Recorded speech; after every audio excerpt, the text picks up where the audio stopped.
Our story is from the book of Luke. It's a story about an ingenious plan, the death of an innocent man, and the most important moment in all of history.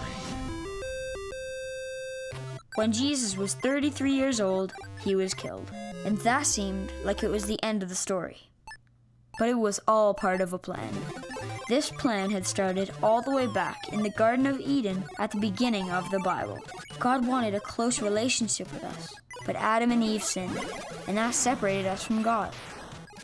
But at that moment, God set in motion a plan to rescue us from our sin. And that plan was Jesus. It started by God choosing Abram and promising him that his family would become a great nation and that all nations will be blessed through them. His family became the nation of Israel, the nation Jesus would eventually be born into. God loved his people Israel and wanted them to live in the best way possible, so he gave them rules to follow and a special land to live in. But the people of Israel were not able to keep the rules and kept making bad choices.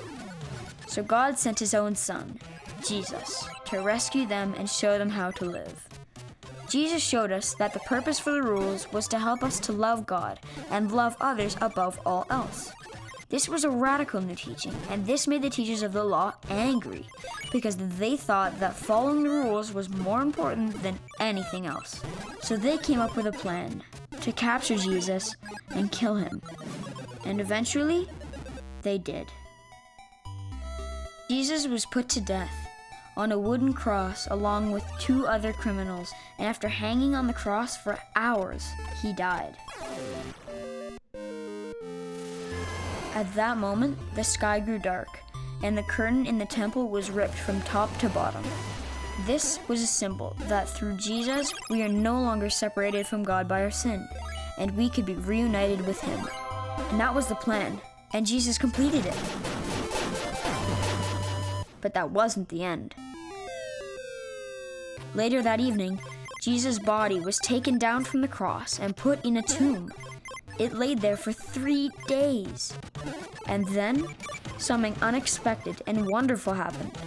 He came back to life. This was the moment that everything in God's rescue plan had been leading up to. All the promises and prophecies God had made to Adam and Eve, Abraham, Isaac, and Jacob, Moses, the nation of Israel, David, Isaiah, Daniel, Micah, Zechariah, and many more were all about Jesus. Jesus was the thread that connected all of these stories. He is the main character in God's incredible story. Every book, chapter, and story in the Bible somehow is connected to Jesus. His death on the cross and resurrection 3 days later is the most important event in all the Bible, maybe all of eternity.